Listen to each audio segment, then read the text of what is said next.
Shalom. Oke, yang pertama saya mengucapkan terima kasih buat gembala saudara yang lucu juga ternyata saudara ya. Oke, thank you, dan Ibu Linda.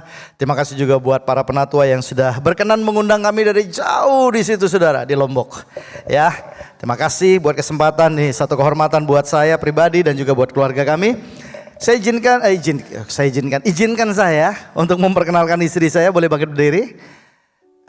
Ya, kasih awe-awe dong. Yes. Cantik saudara. Dan ada putri saya di belakang, Jenis, boleh bangkit berdiri? Nyanyikan lagu. Yes. Oke, dan my brother Kristo. Oke. Ya. Thank you. Hari ini saya masih khotbah dengan judul yang sama, Stay Connected, saudara. Oke. Jadi kita tahu bahwa kekristenan ini bukan bicara tentang agama. Kekristenan ini bicara tentang relationship. Saudara setuju? Oke. Dan itu diwujud nyatakan lewat pribadi Yesus Kristus yang mati di kayu salib menebus kita. Dan kemudian dia menjadi seorang rekonsiliator sejati buat kita. Sehingga kita yang gak bisa panggil Bapa sebagai Bapa kita. Karena kita tidak hidup dalam kekudusan. Tapi kita disucikan dengan darah Kristus. Sehingga kita bisa memanggil dia ya Aba, ya Bapa. Saudara, ini satu kemurahan Tuhan yang luar biasa yang harus kita pahami dengan baik. Bahwa orang Kristen adalah orang yang paling berbahagia di dunia ini. Kenapa? Karena dia punya akses kepada Bapa yang ciptakan seluruh alam semesta. Jadi kalau saudara berjalan dimanapun, saudara harus tahu bahwa semua alam ini diciptakan oleh satu pribadi yang sama. Jadi jangan takut, amin. Karena dimanapun saudara berada, ada satu kekuatan, ada satu roh yang luar biasa yang bukan di luar saudara, tapi ada di dalam saudara, dan dia menyertai dan sanggup untuk menolong kita. Amin. Kalau kita bicara tentang rahmat Tuhan, itu bicara tentang doa yang dijawab tepat pada waktunya. Itu namanya rahmat. Ada yang namanya rahmat di sini? Nama yang bagus saudara. Oke? Iya, kita minta rahmat daripada Tuhan itu bicara tentang bagaimana Tuhan menjawab kita tepat pada waktunya. Sehebat-hebatnya kita bisa mengatur waktu untuk kehidupan kita.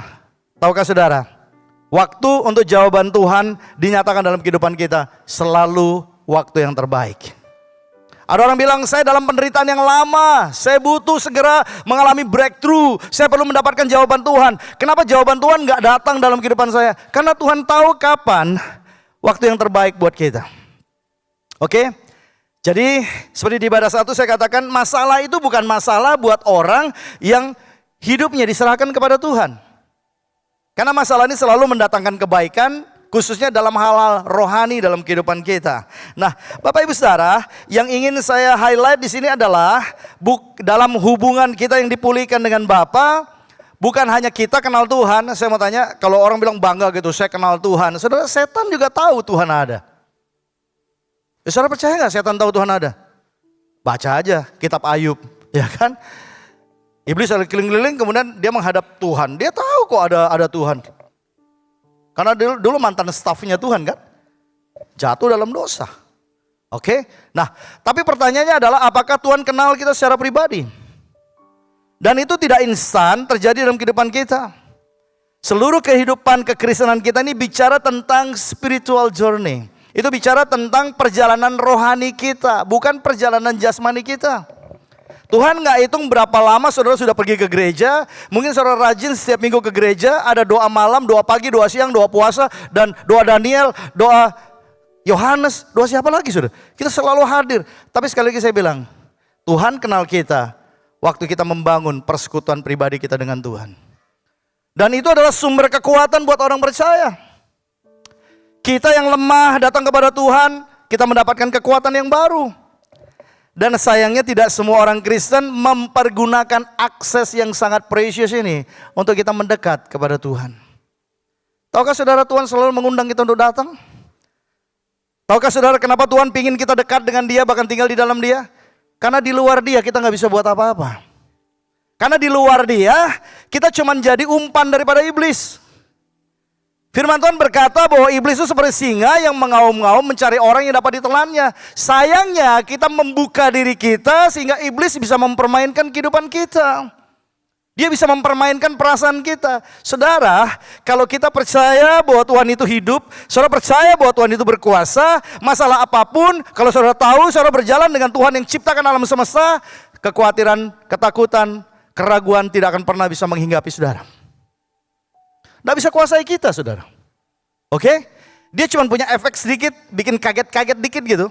Tapi begitu kita compare dengan firman Tuhan, dan kita percaya dengan firman Tuhan, kita pasti menang. Masalah di luar kita belum beres, saudara. Tapi yang pasti, masalah di dalam hati kita, dalam pikiran kita menang. Kenapa? Karena kita synchronize, kita sesuaikan pikiran kita sesuai dengan firman Tuhan. Makanya saya bilang orang Kristen itu sebenarnya kalau mengerti esensi ini, kita adalah orang-orang yang terbahagia di dunia. Pendiri daripada Full Gospel, Businessman Fellowship Indonesia, saya lupa namanya siapa tuh ya. Karena saya belum pernah salaman, belum pernah kenalan sama dia. Cuman dia bilang dia tulis satu buku yang jadi inspirasi buat saya. Orang-orang yang terbahagia di dunia. Tapi kesian ya. Coba saudara lihat kiri kanan saudara, mukanya butak gak? Tapi bilang ada roh yang excellent Pak dalam hidup saya. Tapi mukanya mesem, mukanya penuh dengan pergumulan. Dan oke lah saudara. Gak ada satupun dari antara kita gak punya masalah. Tapi kita diberikan waktu pribadi dengan Tuhan untuk kita mengukur kemampuan kita. Dan kita melihat bagaimana kemampuan Tuhan. You percaya yang mana? Percaya kekuatanmu, engkau akan khawatir. Percaya bahwa Tuhan sanggup untuk tolong engkau akan dimerdekakan. Dan engkau akan bangkit, engkau akan bisa membagi senyummu kepada banyak orang. Dan orang bisa bilang, orang ini berbeda. Kenapa? Karena dia punya pengharapan yang pasti dalam Kristus. Tepuk tangan buat Tuhan yang dahsyat, yang luar biasa. Jadi Bapak Ibu Saudara, kita dipanggil bukan untuk melakukan hal-hal yang sama dengan dunia, enggak. Kita beda desainnya saudara. Oke? Saya nggak bicara tentang model wajah dan sebagainya, enggak. Tapi saya bilang ada benih yang baru yang Tuhan taruh dalam kehidupan kita. Benih kita yang lama yang menuju kepada kebinasaan ini diganti oleh Tuhan. Oke? Ini bicara tentang benih ilahi. Kalau bicara tentang benih, ini bicara tentang potensi biotik. Katakan potensi biotik. Oke? Bagaimana benih itu akan menyerupai benih induknya. Ada nih orang, dia pingin tanam pohon duren musangking. Kemudian karena gak punya benih, dia ambil biji mangga, dia tanam di tanah. Dan dia doa puasa. Waktu tumbuh udah mulai kelihatan, musangking ini saudara. Gak lama dia gila. Kenapa ya? Karena memang tanam benih mangga tumbuhnya pohon mangga saudara. Kadang-kadang kita coba-coba buat mujizat. Saya percaya Tuhan bisa rubah tiba-tiba pohon mangga jadi pohon musangking, bisa. Tapi kita harus ngerti. Tuhan punya protokolnya dalam kehidupan setiap kita. Amin. Dan semuanya tidak pernah menyimpang dari firman Tuhan. Itu asiknya sama Tuhan. Kita buka Yohanes pasal yang ke-15 ayat 4 sampai dengan ayat yang ke-6. Multimedia tolong bantu saya. Bapak Ibu Saudara yang percaya bahwa iman timbul dari pendengaran oleh firman Kristus, boleh baca dengan suara keras ya. 1, 2, 3. Tinggallah di dalam aku dan aku di dalam kamu. Sama seperti ranting tidak dapat berbuah dari dirinya sendiri kalau ia tidak tinggal pada pokok anggur, demikian juga kamu tidak berbuah jikalau kamu tidak tinggal di dalam aku. Ayat yang ke-5. Udah? Siap? Baca 1, 2, 3. Akulah pokok anggur dan kamulah ranting-rantingnya. Barang siapa tinggal di dalam aku dan aku di dalam dia, ia berbuah banyak. Saya highlight di sini sekali lagi dengan suara keras. 1, 2, 3. Sebab di luar aku kamu tidak dapat berbuat apa-apa. Baca ulang sekali lagi. Sebab di luar aku kamu tidak dapat berbuat apa-apa. Kata kamu ganti dengan saya. Oke? 1, 2, 3. Sebab di luar aku saya tidak dapat berbuat apa-apa. Yang setuju katakan amin. Wow, saudara. Ini bicara tentang memproduksi hal-hal yang rohani dalam kehidupan kita. Dan kemudian ayat yang ke-6 di sana dikatakan, barang siapa tidak tinggal di dalam aku, ia dibuang keluar seperti ranting, dan kemudian ranting itu menjadi kering, kemudian dikumpulkan orang dan dicampakkan ke dalam api lalu dibakar. Tuhan Yesus memberikan sebuah perumpamaan yang tegas tentang kehidupan orang Kristen. So, saudara, pay attention please. Attention. Ini penting, saudara. Kita nggak akan pernah kuat mengarungi kehidupan yang penuh dengan pertentangan, penuh dengan proses pergumulan kalau kita nggak melekat kepada pokok anggur yang benar. Kalau kita nggak terus mendisiplin pikiran kita untuk tahu siapa kita, siapa Tuhan, dan apa panggilan kita yang mulia di dalam Tuhan. Saudara dan saya dipanggil, diselamatkan bukan untuk kita hidup buat diri kita sendiri. Enggak, jelas firman Tuhan bilang begini. Karena Tuhan sediakan masa depan yang jauh lebih hebat, jauh lebih luar biasa, jauh lebih mulia daripada semua yang dapat saudara create, saudara bisa bayangkan, saudara bisa desain tentang masa depanmu. Kenapa saya bilang? Karena Tuhan tahu masa depan saudara dan saya.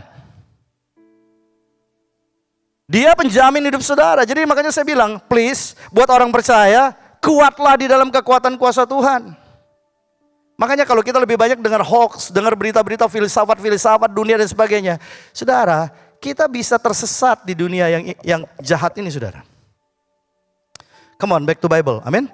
Nah, jadi di sini kenapa saya bilang kita harus stay connected dengan Tuhan. Saya datang kepada Tuhan, saya tahu saya pihak yang lebih inferior.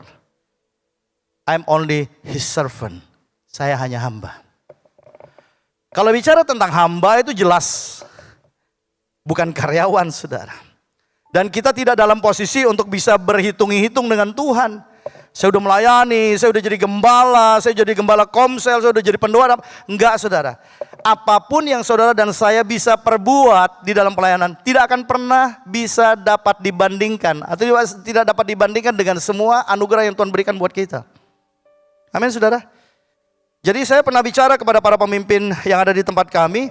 Waktu saya bankrupt dan kemudian saya mulai masuk dalam pelayanan. Dan satu kali karena kemurahan Tuhan, Tuhan pulihkan ekonomi kami. Dan mereka kemudian bicara satu dengan yang lain. Kamu lihat Pak Gembala, waktu dia melayani Tuhan, Tuhan pulihkan ekonominya. Itu perkataan itu mengganggu saya, saudara. Jujur saya bilang. Karena saya bicara dengan jujur, saudara, saya melayani Tuhan ini, saya merasa saya terhormat sebagai hamba Tuhan. Amin, saudara. Saya nggak datang dengan Tuhan, saya ngelayani Tuhan ya. Tuhan beresin dong ekonomi saya. Hey, Tuhan jauh lebih hebat dan dia tahu kapan waktu dan saat yang tepat untuk dia bisa percayakan segala sesuatu dalam kehidupan kita. Jadi jangan saudara merengek-rengek sama Tuhan. Tuhan, ayo dong, berkati dong. Saudara, karena kita tahu kalau kita nggak siap, kita bisa jatuh karena apa yang dinamakan berkat, saudara. Makanya saya bilang di tahun yang baru ini, good, kita punya tema The Year of Preparation. Tahun persiapkan diri kita dengan baik. Persiapkan wadah hati dan pikiran kita untuk dipenuhi dengan firman Allah.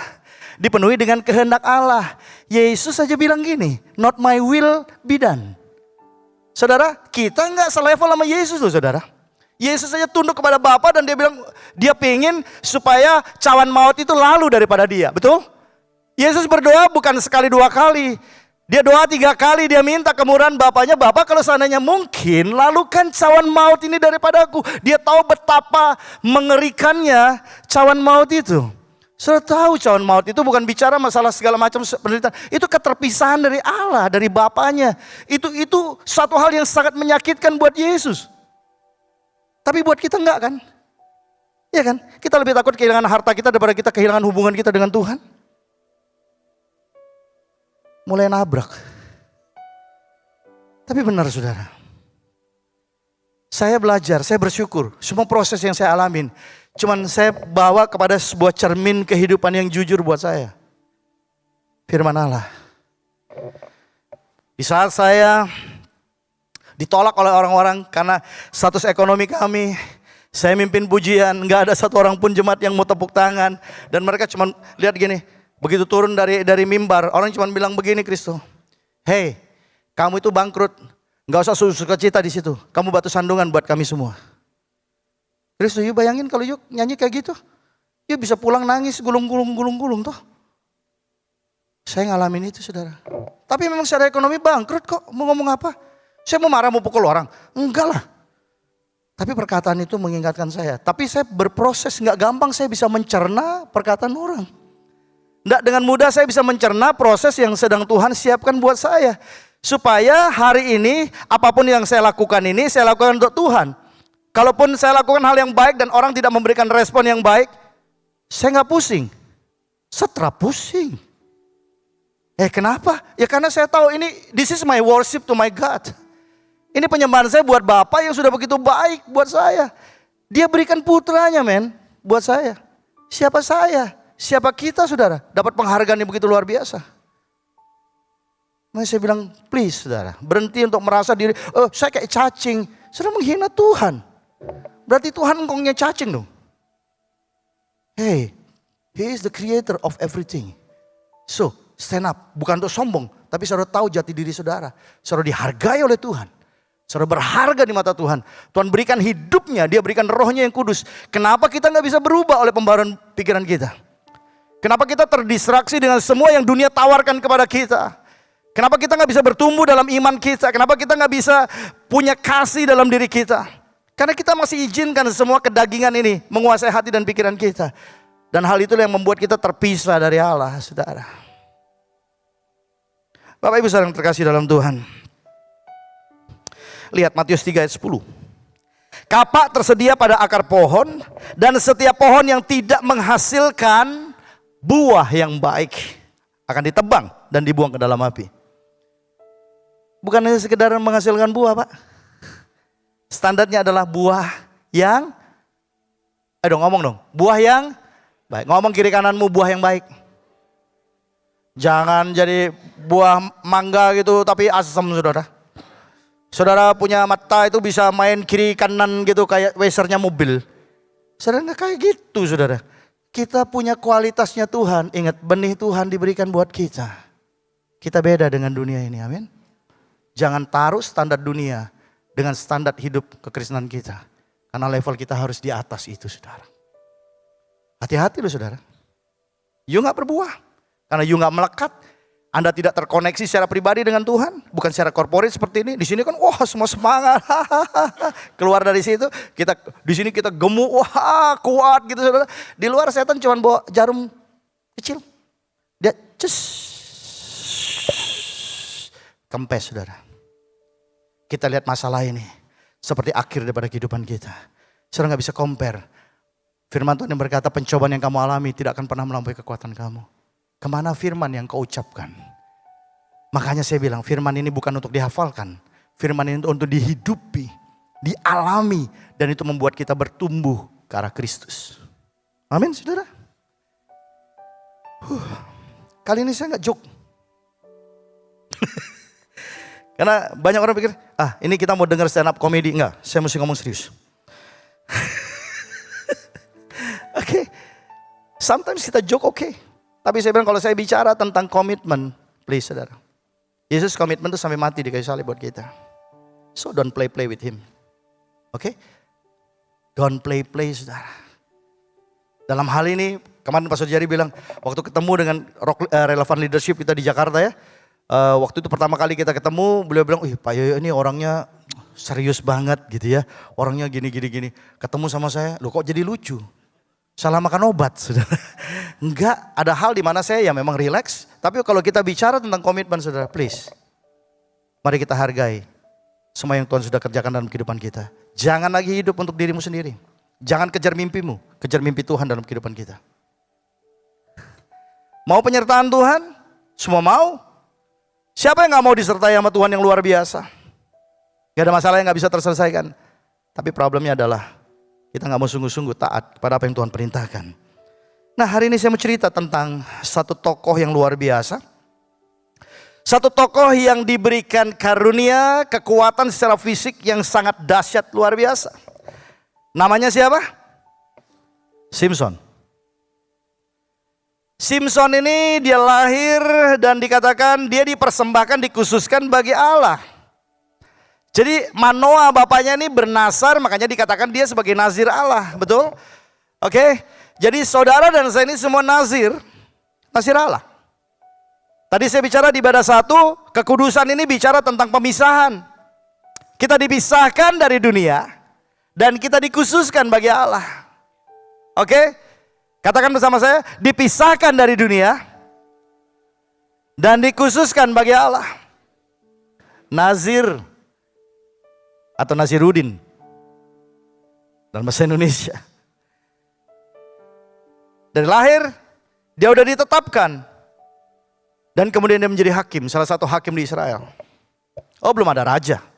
Masih pakai hakim, saudara. Dan keadaan yang dialami oleh bangsa Israel pada waktu itu mereka sangat menderita. Kenapa? Karena mereka ada di bawah penjajahan, di bawah tekanan yang luar biasa. Muncullah seorang yang bernama Simson.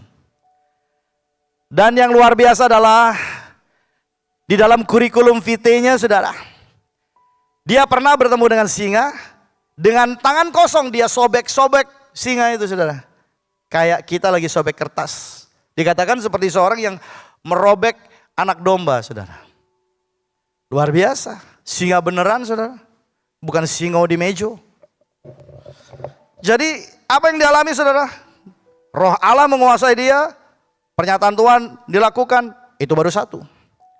Dia berperang dengan bangsa Filistin sendirian, saudara. Di saat semua orang lari ketakutan, Roh Allah menguasai dia. Ini saya suka kata-kata ini. Dan kemudian dengan rahang keledai, dia bunuh dalam satu hari 1.000 orang. Saya mau tanya, Wong Fei Hung bisa lakukan itu enggak? Ip Man bisa lakukan itu enggak? Enggak bisa. Saudara tahu? Saya mau aja saudara coba down to earth. Kita melihat. Ini bukan tentang siapa manusia, tapi bicara tentang Roh Allah yang berkuasa. Saya nggak bicara saudara latar belakangmu seperti apa. Kalau engkau izinkan Roh Allah turun atas kehidupanmu dan lead your life, engkau akan lakukan hal-hal yang tidak mungkin dilakukan oleh manusia. Tapi bukan supaya kita hebat, supaya mereka tahu bahwa kita punya Allah yang hidup yang luar biasa. Amin. Kenapa saudara punya masalah yang banyak, masalah yang besar dan sebagainya? Ya supaya Tuhan bisa demonstrasikan kuasanya melalui hidup saudara. Amin. Makanya saya bilang selalu kepada jemaat, saya bilang jangan lari dari masalah. Mari kita gunakan paradigm shift yang benar. Semakin besar masalah, berarti Tuhan tahu kapasitas kita semakin besar. Gimana coba? Mau jadi Kopassus, latihannya kayak Hansip. Cuma lari-lari, senam, tua. Begitu ada maling, dia kalah cepat larinya sama maling. Gimana coba? Kita mau Tuhan yang lakukan semuanya untuk kita. Please saudara. Waktu Yesus di atas kayu salib, dia bilang sudah selesai. It is finished. Dia sudah selesaikan semua itu. Dan kemudian dipanggil saudara dan saya. Untuk apa? Lanjutkan. Apa yang menjadi mandat. Apa yang menjadi perintah Tuhan buat kita. Tapi dia bilang gini, ketahuilah aku menyertai kamu sampai akhir zaman. Wow. Saya punya banyak tantangan. Buat saya enjoy aja. Amin. Justru saya ini mungkin tipe orang yang suka cari gara-gara. Saya ngomong sama para leader saya, ini plan gini. Begitu mereka sudah mulai mencapai, saya kasih lagi PR.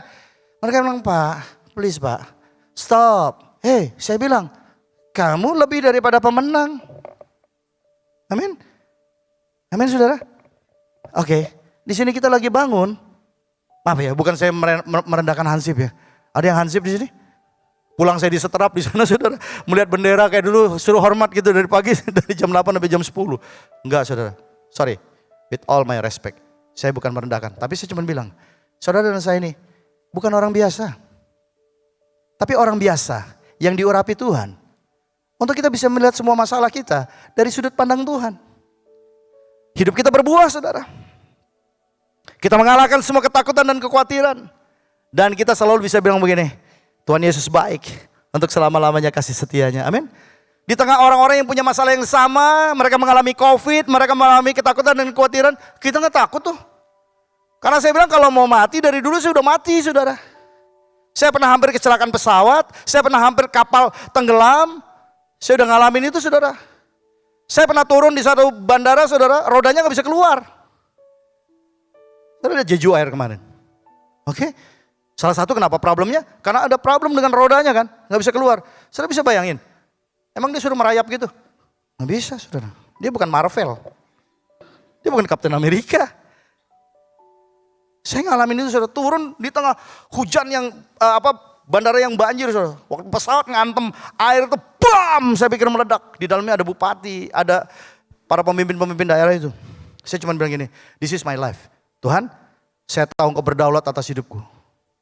Kalau waktunya sudah sampai. Saya pulang. Tapi kalau belum saya tahu, masih ada tugas yang harus saya lakukan. Saudara orang panik, orang semua teriak, nangis dan sebagainya. Saya bermazmur bagi Tuhan. Waktu kapal karam, saudara hampir karam, saya ngelihat gelombang itu sudah naik dan kami ada di bawah, dan 1 minggu sebelumnya kapal yang persis sama itu sudah tenggelam saudara. Di Selat Lombok.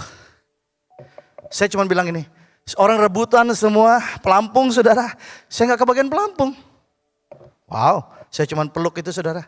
Kemudian saya bermazmur bagi Tuhan. Jadi satu lagu, Bung.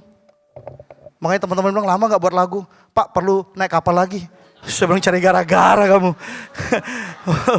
Oh my God. Tuhan sudah bilang kan jangan membawa kami ke dalam pencobaan. Yuk jangan cari gara-gara gitu. Saudara. Tapi kalau bagian memang harus diproses ya kita nikmati. Kita tetap percaya Tuhan baik. Tahukah saudara? Saudara ada di tempat ini. Karena Tuhan masih punya tugas buat saudara kerjakan untuk kerajaan Allah. Bukan sibuk kejar harta kekayaan dan segala sesuatu. Enggak, tanya Tuhan. Kita ini nazirnya Allah. Oke, kembali kepada Simson. Apa yang terjadi dengan Simson saudara? Ini punya power yang luar biasa. 1000 orang dia bantai saudara. Wah apalagi saudara, pintu gerbang Gaza itu dibawa diangkut. Pintu gerbang itu segede gambreng saudara. Saking dia marah saudara, dia cabut. Nggak ada pintu gerbang kota dari triplek 6 mili gitu. Nggak ada pak. Kurang kerjaan. Ditiup aja jatuh. Enggak, itu pelindung. Itu tebalnya mungkin 1 meter mungkin. Berapa berat itu saudara? Dia bobol saking dia marah sama orang Filistin. Memang Tuhan bilang, kamu memang troublemaker. Kamu tukang cari gara-gara. Dia cari gara-gara sama orang Filistin kan. Supaya dia bisa bantai orang itu. Orang Filistin. Nah saudara lihat. Dia bawa sampai ke puncak bukit. Dia taruh di situ. Orang Filistin kalau ketemu sama Simson saudara, itu lututnya, engselnya copot semua. Ketakutan luar biasa. Tapi saudara lihat, ada satu kelemahan yang sangat berbahaya. Simson ini minta kawin. Ada di sini anak muda yang, Pak kawin dong. Ya elah, yuk kerja masih gak bener, duit masih gak bisa, minta kawin. Saudara, yang benar dulu. Karena anak-anak muda itu ada yang datang ke saya dan kemudian bilang, Pak kami mau menikah. Saya langsung tanya, kamu penghasilan kamu berapa sebulan? Sadis ya? Jadi gembala?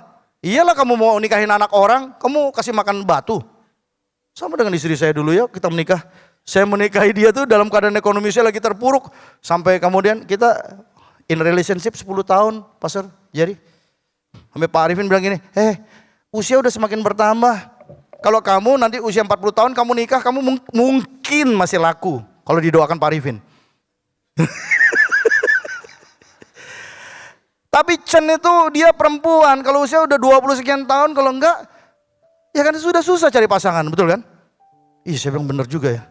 Tapi masalahnya, saya mau ngelamar dia saudara. I have no money, don't try this at home ya. Ini khusus kasus saya.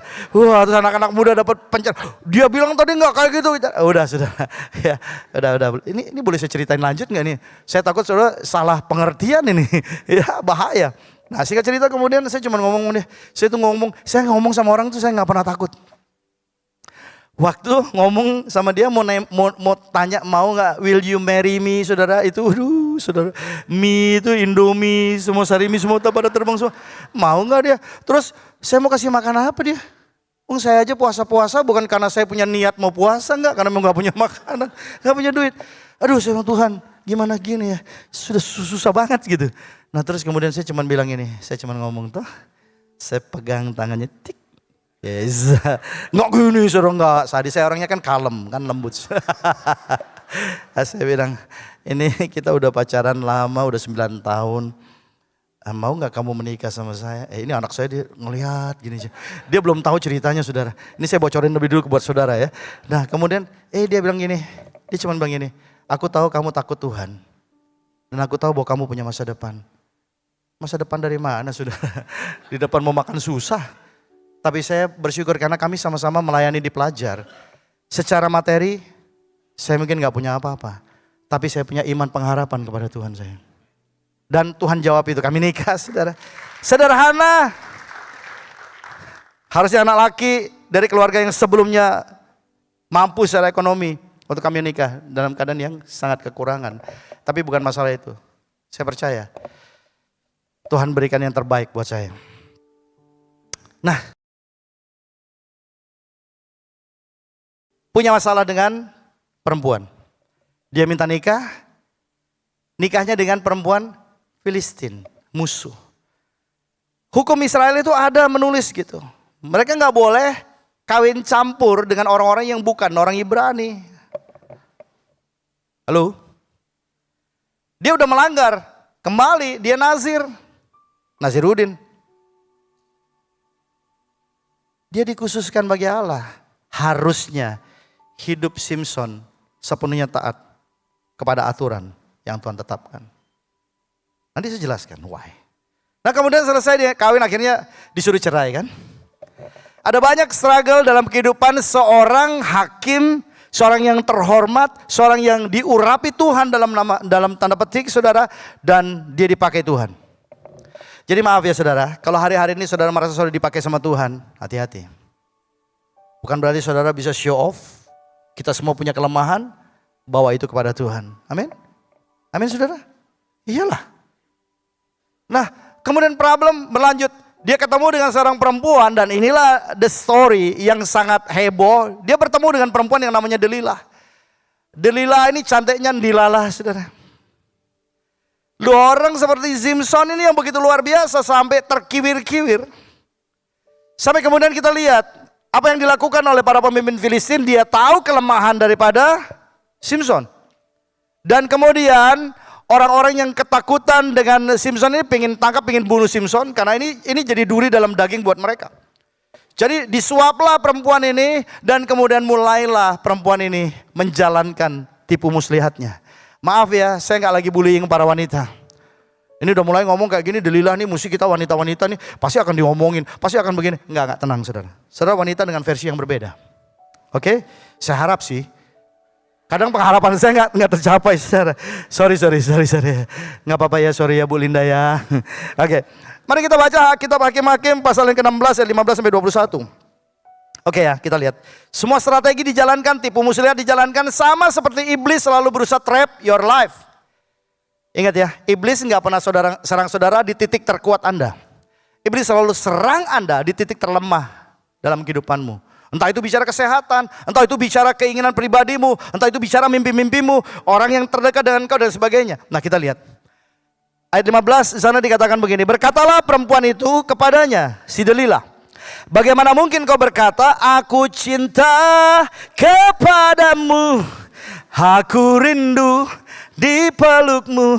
Saudara jangan lanjutkan, oke? Jangan mainkan itu Bung. Nah kemudian saudara lihat, perempuan ini mulai menjalankan strategi dan berkata, aku cinta kepadamu, padahal hatimu tidak tertuju kepadaku. Baca. Sekarang telah 3 kali engkau mempermain-mainkan aku dan tidak mau menceritakan kepadaku, karena apakah kekuatanmu begitu besar? Kita lihat ya. Lalu setelah perempuan itu berhari-hari merengek-rengek kepadanya dan terus mendesak-desak dia, ia tidak lagi dapat menahan hati sehingga Simson mau mati rasanya. Cek lebay saudara. Ya kan, laki-laki hari ini banyak lebay saudara. Terus istri tahu kelemahan suami kan, ayo pak, masa nggak beliin tas itu, pak sepatu, pak. Lama-lama suaminya darah tinggi, untung nggak stroke. Kalau stroke meninggal, udah beda alam saudara. Saudara Simson ini secara fisik dia kuat, tapi dia nggak menjalankan tanggung jawab dia sebagai seorang nasir dengan benar. Sama dengan kita. Kita ini semua hamba yang diurapi Tuhan. Tapi coba lihat, berapa banyak kita berikan kontribusi buat kerajaan Allah dalam kehidupan kita. Maaf ya. Jangan undang lagi bro. Gak serius saya ngomong. Saya kalau ngomong ke jemaat yang di Mataram jauh lebih sadis daripada sini. Karena saya bilang kita mesti sadar siapa kita Pak. Tolonglah. Loh terus kita gak boleh kerja. Kerja tapi dengan attitude yang benar. Dengan tujuan yang benar. Dengan cara yang sesuai dengan firman Tuhan. Kemarin saya bilang gitu di seminar ya. Orang bilang jujur hancur Pak. Saudara kita bodoh. Karena semua harta yang kita bisa kumpulkan, enggak kita bawa mati saudara. Amin. Amin saudara. Gak usah amin juga gak apa-apa. Cuman saya bilang, saya mengasihi Anda semua. Jadi jangan sampai ketipu seperti Simson. Nah kemudian kita lihat di sini. Ayat 17. Baca sama-sama ya. 1, 2, 3. Maka diceritakannya lah kepadanya segala isi hatinya. Katanya, kepalaku tidak pernah kena pisau cukur. Sebab sejak dari kandungan ibuku, aku ini seorang Nasir Allah. Dia masih sadar dia Nasir Allah. Dia masih sadar dia lahir ini untuk tujuan Allah. Dia masih sadar bahwa dia harus taat kepada Allah. Dia tahu Nasir Allah harus dikhususkan bagi Allah. Dia nggak boleh makan, dia nggak boleh menyentuh mayat. Dia sentuh, bahkan dia ambil madu dari perut singa yang mulutnya dia robek sebelumnya, saudara. Itu udah najis, semua dia langgar, saudara. Kita juga seringkali langgar hal yang sama kan. Tuhan bilang enggak, kita justru lakukan. Tapi kita bilang Tuhan ada bersama dengan aku. Please saudara, please. Tuhan gak kelihatan, betul. Amin saudara. Tapi kita bisa feel. Dan Tuhan juga bisa kenal kita melalui ketaatan kita. Berhenti tipu-tipu saudara. Jika kepalaku dicukur, maka kekuatanku akan lenyap daripadaku. Dan aku menjadi lemah dan sama seperti orang-orang lain. Lihat, respon daripada Delilah. Saudara lihat. Dengar ya, jangan pikir setan itu gak ambil kesempatan. Oh dia sikat, dia gercep saudara. Anak-anak Tuhan masih bengong, dia udah di depan kita. 18. Ketika dilihat Delilah bahwa segala isi hatinya telah diceritakannya kepadanya, disuruhnya lah memanggil raja-raja kota orang Filistin, katanya, sekali ini lagi datanglah kemari, sebab ia telah menceritakan segala isi hatinya kepadaku. Lalu datanglah raja-raja kota orang Filistin itu kepadanya, sambil apa? Membawa uang itu. Saudara, ada banyak orang-orang bisa dibeli dengan uang. Dan setan gunakan mamon memang untuk hancurkan kehidupan orang percaya. Ayat 19. Sesudah itu dibujuknya Simon tidur di pangkuannya. Oh, Nina bobo, Simpson bobo. Oh, Simpson bobo. Kemudian next apa yang dilakukan? Lalu dipanggilnya seorang dan disuruhnya mencukur ketujuh rambut jalinnya. Sehingga mulailah Simpson ditundukkan oleh perempuan itu. Sebab kekuatannya telah lenyap daripadanya. Saudara, ayat 20 baca sama-sama. 1, 2, 3.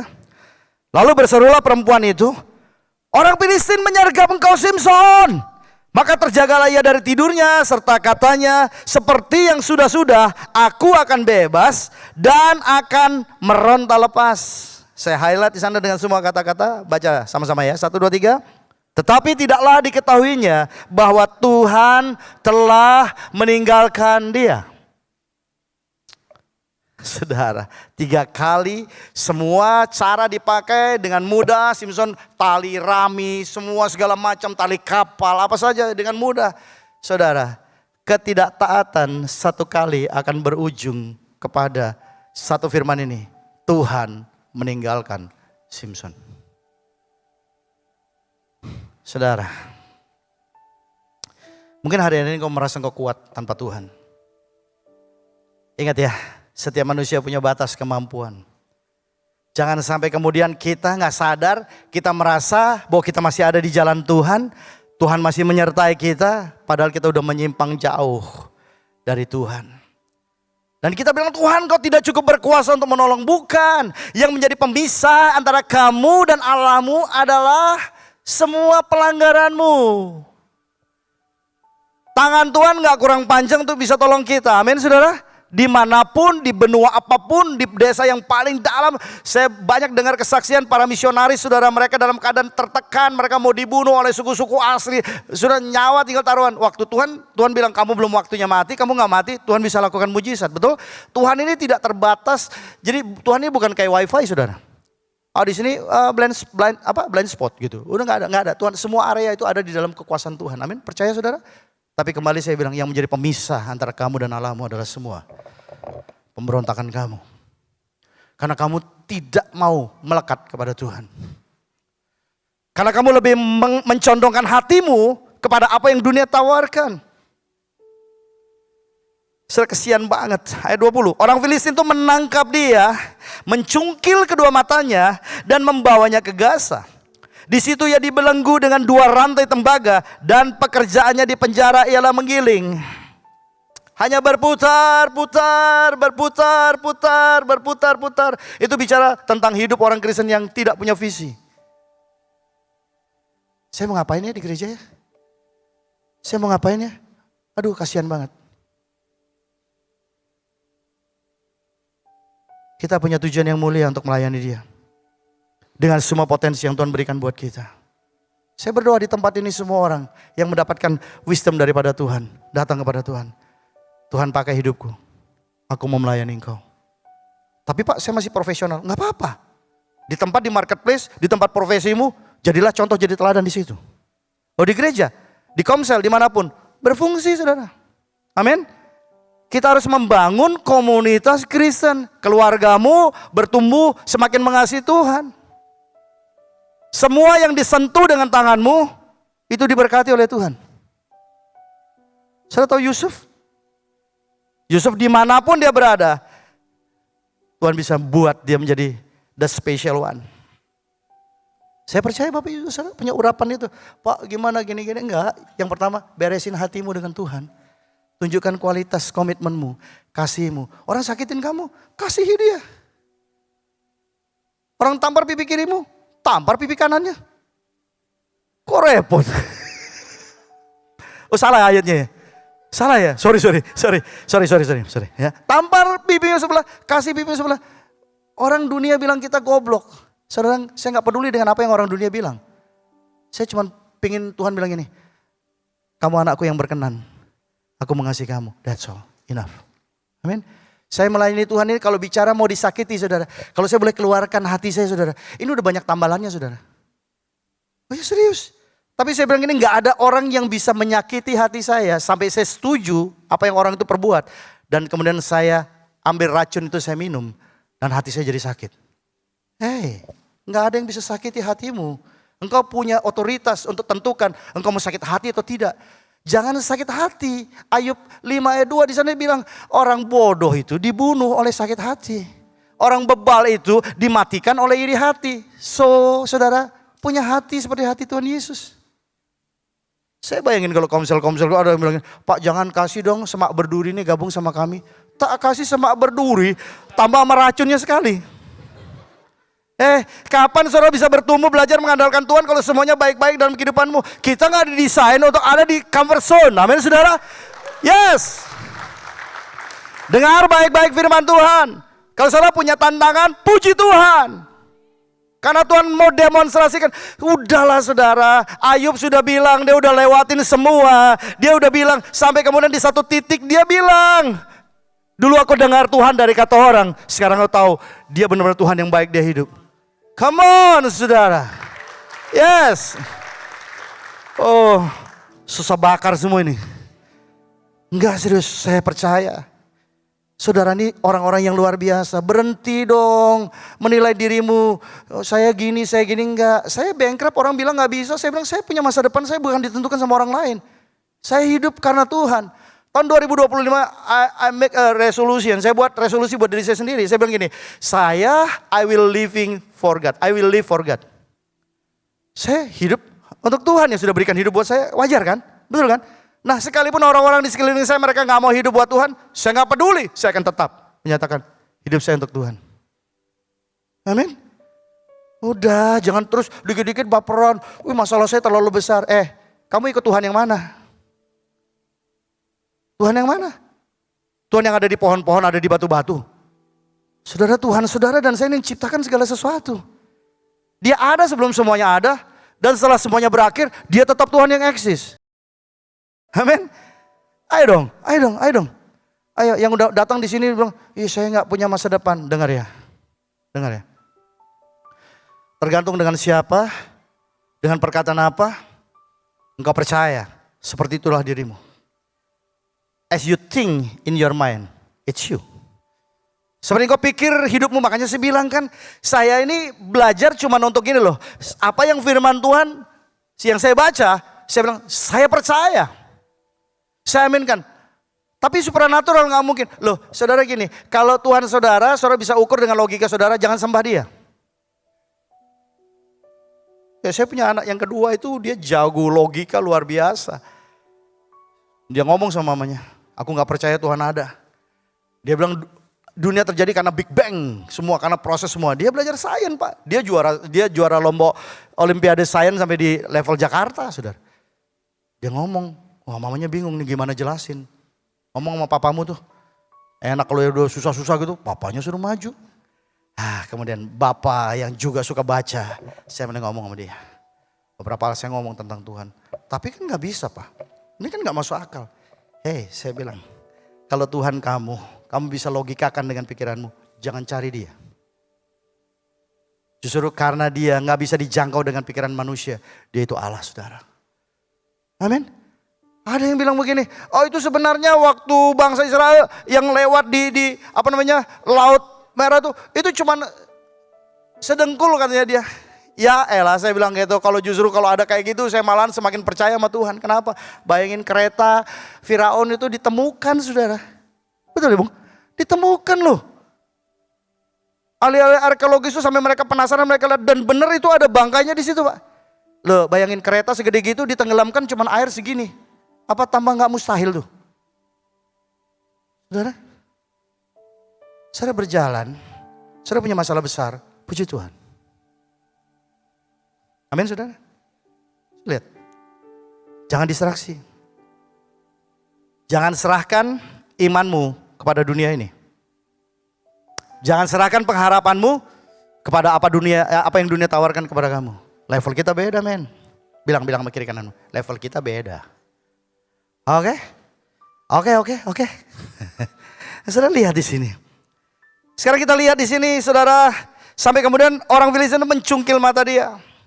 Ngeri banget. Jadi badut, dipermalukan. Saya berdoa, hidup kita terus mencerminkan kemuliaan Allah. Menceritakan kemuliaan Allah. Menceritakan perbuatan Allah yang besar. Bukan karena saya, semua karena Tuhan. Orang bilang Mataram berkembang, puji Tuhan. Saya bilang saya gak punya andil sedikit pun. Semua karena Tuhan, jujur saudara. Saya bisa ambil ujian, saya bisa bilang, ya karena saya juga, ya saya gembala, saya ngatur. Bukan saudara, ini otak ini. Kalau bukan diisi oleh Tuhan, gak ada isinya saudara. Amin. Serius. Saya bilang sama istri saya, setiap kali saya mulai sombong, cubit saya. Sampai saya visum berapa kali saudara. Tapi saya bilang please help me, karena saya ini tipe orang yang mudah sombong saudara. Enggak jujur. Kadang-kadang saya mulai rasa bahwa ini karena saya, dan kemudian Tuhan ingatkan, kamu gak ada apa-apanya tanpa aku. Di luar Tuhan, kamu gak bisa buat apa-apa. Di luar Tuhan, saya bukan apa-apa, dan saya gak bisa buat apa-apa. Amin sudah. Kita lihat beberapa tanda, masih ada waktu, 4 menit. Tanda-tanda orang Kristen yang hubungannya terputus dengan Tuhan. Lihat, ketergantungan pada diri sendiri itu lebih besar daripada ketergantungannya sama Tuhan. Firman Tuhan dalam Yeremia 17 ayat 5 di sana dikatakan, terkutuklah orang yang mengandalkan manusia, yang mengandalkan kekuatannya sendiri, dan yang hatinya menjauh dari Tuhan. Ini ada stepnya. Pertama, minta tolong orang, minta tolong papa, minta tolong bos, minta tolong apa. Lebih daripada kita berdoa, minta jalan dari Tuhan. Oke? Pak, wajar dong, papa harus tolong kita. Oke. Sampai kapan? Oke? Kita ini dikhususkan bagi Allah. Coba bilang, saya dikhususkan bagi Allah. Oke, jadi personal, bukan bilang kita gak menghormati orang tua, bukan. Tapi saya bilang begini, saya punya masalah-masalah yang saya gak bisa selesaikan dengan akal saya, dengan logika saya. Saya bilang, saya punya Tuhan, selalu Tuhan bisa tolong. Kenapa? Karena saya hamba Tuhan. Dalam hal pekerjaan Tuhan, Tuhan punya kepentingan lebih besar pada saya. Tapi bukan berarti saya gak lakukan apa-apa saudara. Enggak dong, saya hamba dong. Saya mesti lakukan bagian saya. Yang menyempurnakan itu Tuhan. Oke, nah tapi kembali, seringkali kita misunderstanding di sini. Kita mengandalkan manusia lebih daripada kita berdoa, kita minta hikmat daripada Tuhan. Makanya saya bilang, saya punya satu ruang kecil di rumah yang namanya ruang pembantaian hati.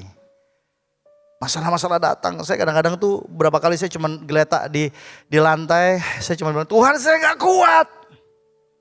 Saya jujur sama Tuhan, saya gak kuat, saya mau mundur aja. Tuhan saya gak bisa. Terus saya seperti dapat satu impresi dari Tuhan gitu. Hei, kamu sedang melakukan pekerjaanku. Aku tuannya, kamu hambanya. Aku berikan kamu kekuatan, aku berikan kamu hikmat.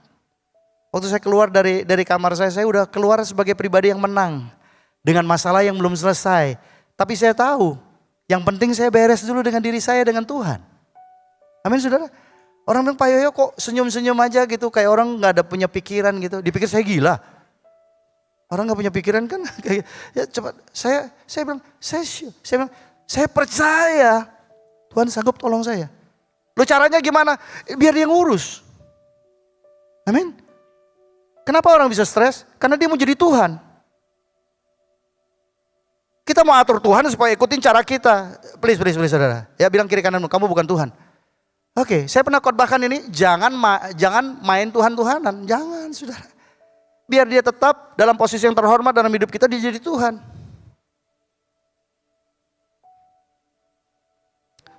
Siap bergantung kepada Tuhan? Oke? Apapun yang terjadi dalam kehidupanmu, mulai dengan doa, mulai dengan firman, stay connected with God. Oke, yang kedua, cepat. Mengabaikan perintah Tuhan. Loh, saudara lihat apa yang diperintahkan. Dia udah tahu jelas, dia ngomong dia adalah Nasir Allah. Tapi semua yang dilakukan bertentangan kok. Nggak boleh mengawinkan dengan bangsa-bangsa asing, dia tabrak semua. Nggak boleh sentuh mayat, dia malah ambil madu dari perut bangkai singa, saudara. Dan kemudian semua hal yang dia lakukan, dia nggak boleh bocorkan rahasia kekuatan dia. Dia ngomong hal yang paling esensi. Saudara, semua dilanggar oleh manusia ini, saudara. Dan berapa banyak kita juga, kan Tuhan bilang kamu jangan jalan, kamu jalan.